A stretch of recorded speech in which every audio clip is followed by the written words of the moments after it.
At this time, we'll call to order the Board of County Commissioners for the purpose of agenda review for next week's business session. Will the clerk please call the roll? Commissioner Schaefer. Here. Commissioner Allen. Here. Commissioner Klukas. Here.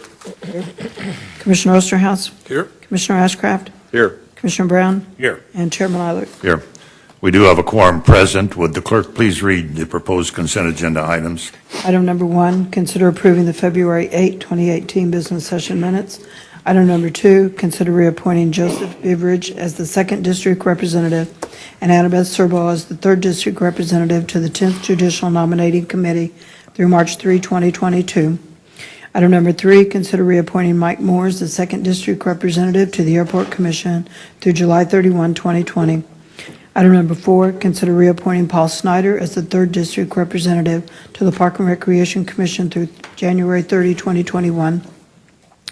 And item number 5, consider ratifying the Chairman's reappointment of Mike Hay as the Recycling Representative to the Solid Waste Management Committee through July 8, 2020.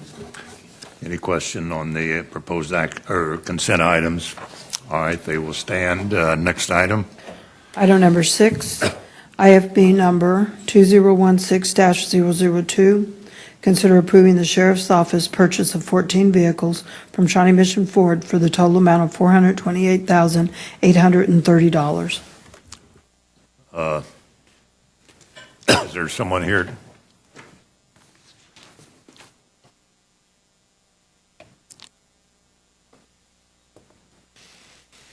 I'm assuming this is normal fleet update. Yes, good morning, Chairman. Captain Mike Levin with the Sheriff's Office. This is just our natural progression of our vehicles as they age out. We replace them with new vehicles. I mean, it's just standard. These are all going to be patrol-type vehicles. There are, you'll notice on the sheet, there's some that are going to be spares because we're taking our current spares and we're going to be rotating them into our training, our EVOC course vehicles, because those vehicles have gotten to a point where they're not really going to be safe to use in our training anymore. So it's just natural progression of vehicles. Okay. All right. Questions? Let's go on consent. To bear on consent? Yeah, please. All right. So noted. Thank you. Thank you. Next item. Item number 7, resolution number 008-18, and application number SWFDP 3365. Consider a request from Stender Pump Company for final development approval for construction of an expansion to an existing building located at 401 Prairie Village Drive, New Century Air Center on property zone PEC3, Planned Light Industrial Park District. Jay. Good morning, Mr. Chairman, members of the board. Jay Leipzig, Planning Development Codes Director. This item is before you is for a final development plan. This is, as a final, it's consistent with the preliminary development plan at the New Century Air Center. It's for Stender Pump Company. It's basically a 3,200 square foot addition to a 12,000 square foot building. So a fairly small addition, but it's nice to see that local growth. It was before the Southwest Consolidated Zoning Board on January 24th. It was unanimously approved. Staff recommended approval as well. Okay. Questions? All right, this is a planning item, so it will remain on action. Next item. Item number 8, resolution number 009-18, and application number SWCU 3363. Consider a request from Mark and Kimberly Myers, applicants and landowners, for a conditional use permit to construct an accessory building, a detached garage, in the front yard on property located at 15535 Lake Road 4 Street. Jay. Good morning, Mr. Chairman, members of the Commission. Jay Leipzig, Planning Development and Codes Director. This item is before you. It's a conditional use permit approval for an accessory building, a garage located at 15535 Lake Road, 4th Street, and the Gardner Lake area. Mark and Kimberly Myers. This item was brought before the Southwest Consolidated Zoning Board on January 24th. It was unanimously approved by that board. It was also, previously the applicant had requested a request for the BZA, the Board of Zoning Approval adjustment, which was approved on October the 18th as far as the setback variance for the front of this property. This is it's a garage located in the front, directly off of the road, which is inconsistent with our zoning regulations, and that's why the variance was requested.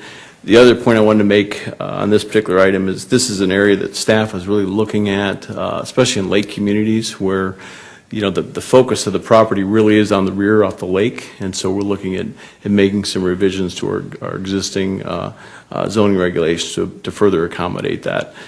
There's been several requests like this over the years that for other applicants to allow them to improve their properties, and this is also a result of that too. This is recommended for approval. For approval. By the board as well as the plan. Yes, that's correct, sir. Questions? All right, again, this is a planning item, will remain on action. Next item. Item number 9, application number NWPP/FP3368. Consider a request from C.J. Garrett applicant and John M. Lee and Tuit Von Wayne landowners for a preliminary and final plat for 2 residential lots to be known as Kill Creek Ridge on approximately 26 acres located at the southwest corner of Kill Creek Road and 103rd Street, zoned RUR Rural District. Good morning, Mr. Chairman, Jay Leipzig, and members of the board. Jay Leipzig, Planning Development and Codes Director. This item is brought before you as a preliminary and final plat at the southwest corner of Kill Creek Road and 103rd Street. It's presented by C.J. Garrett, the applicant, and John Lee and Toyot Wynn, the landowners for this property. This is essentially it's a 2-lot parcel. It was brought before the Northwest Consolidated Zoning Board on January 22nd, unanimously approved. And that evening, it was staff recommended approval as well as the zoning board recommended approval of this item. Okay, questions? Again, a planning item will remain on action. Next item. Thank you. Item number 10, consider approving fiber service agreements with Unite Private Networks to provide Johnson County dark fiber from the Johnson County Northeast offices located at 6000 Lamar in an amount not to exceed $104,400 for a 5-year term utilizing the MICTA cooperative contract. Mr. Aldridge. Good morning, Mr. Chairman, Commissioners. Michael Aldridge, DTI Director and Chief Information Officer.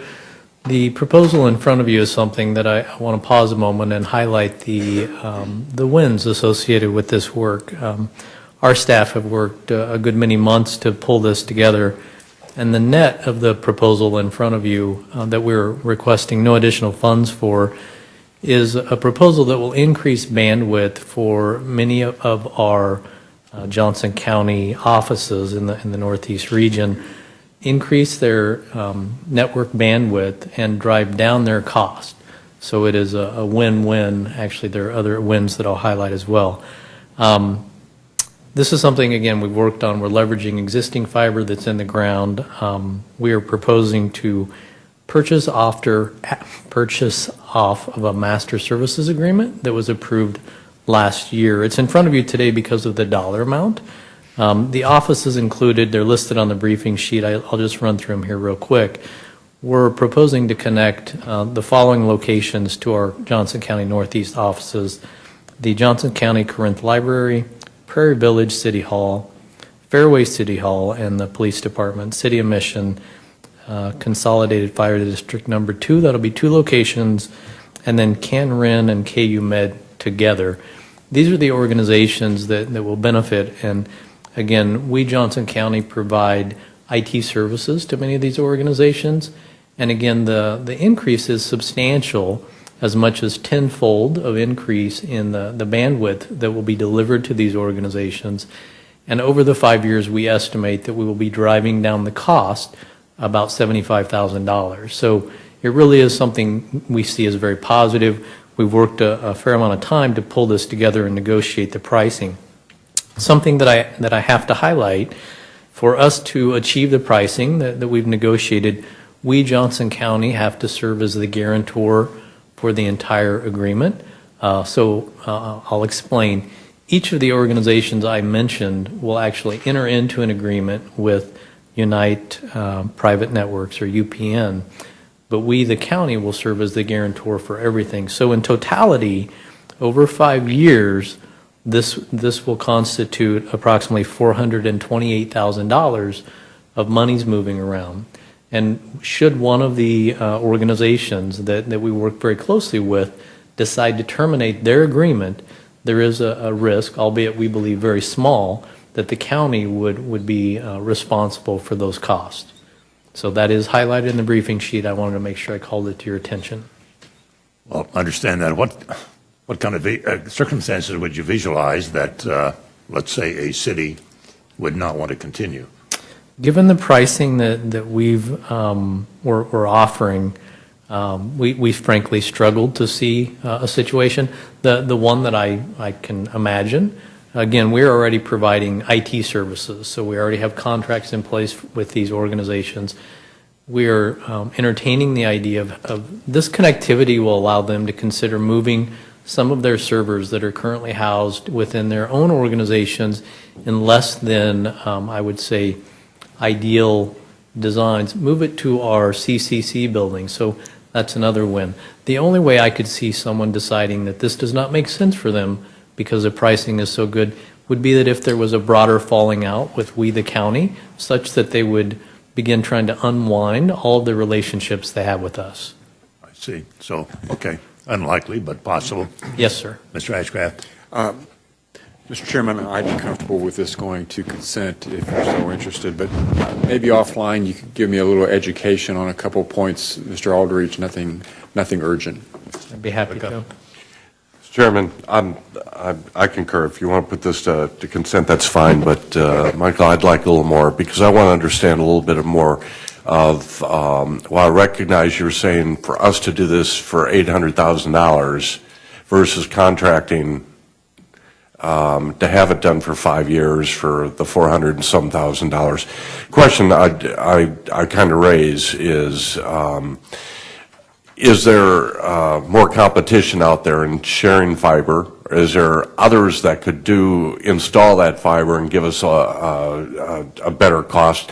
I just want to get a little bit of feel on where the briefing paper didn't go into a little more detail. I'd like to get a general feel of that if I could. Happy to. Thank you. I'll schedule meetings with both of you. I'm sorry? I'll schedule meetings with both of you independent of one another. All right, if there's no, we will go ahead. and Mr. place this Chairman? on Consent, unless there's an objection. Mr. Chairman, can I ask one other question, please? Michael, we're looking at this on the northeast side, Correct. and I appreciate it. Is this the type of model you're looking at in other parts of the county Yes. in getting those? And the question that I have is, would it be cheaper I know one of our goals is to partner with other public entities, like with the school district, like Shawnee Mission or Blue Valley or Spring Hill or whatever, in order to do this. Again, those are just kind of some of the questions I'd like to kind of throw out there when we talk. I'm happy to go into more detail. I can share with the full board that the fiber that's in place for this particular briefing sheet is in place because of the work the Shawnee Mission East District did some 5 years ago, and so that's why the fiber is already in place. So absolutely, we're always looking at ways to partner with school districts and other municipalities. In this circumstance, the fiber was already there. Is there an escape clause? I know you're setting this up for 5 years. Yes, there is. But if, let's say, something changes, technology or opportunities change after a year or two, is there an escape clause into this agreement that you can discontinue it after 2 or 3 years if Yes. that's to your advantage? Jerry, I read it. It's 90 days. Are we locked in? Okay. We'll have that information when we meet with you. Thank you. You're welcome. Well, that's information that would be of interest, I think, to the balance, so. Yeah, I think we need to not put it we on will- consent. We will leave this on action. It's possible, And, Mr. Chairman, we may have Pardon? the answer. We may have the answer this morning if the broader commission would like to know that. And Jerry, if you want to come speak to it. I still think we would, so, it started, sorry, Jerry Swingle with the DTI. It started off as a 10-year contract, and we negotiated down to 5. My understanding, and did you read that in the master service agreement? it was in the individual. Okay. Well- We'll clarify that. because- Why don't you double check? Yeah, we'll clarify And that. let us know next week, and this will remain on action, so, okay. Any other items? No, sir. Okay, that concludes our agenda review, so we are adjourned, and have a nice weekend. We do have a vehicle. I'm not sure how many of us are going, which will leave at about 11 or shortly thereafter for the Shawnee State of the City. How many do we have going, Penny?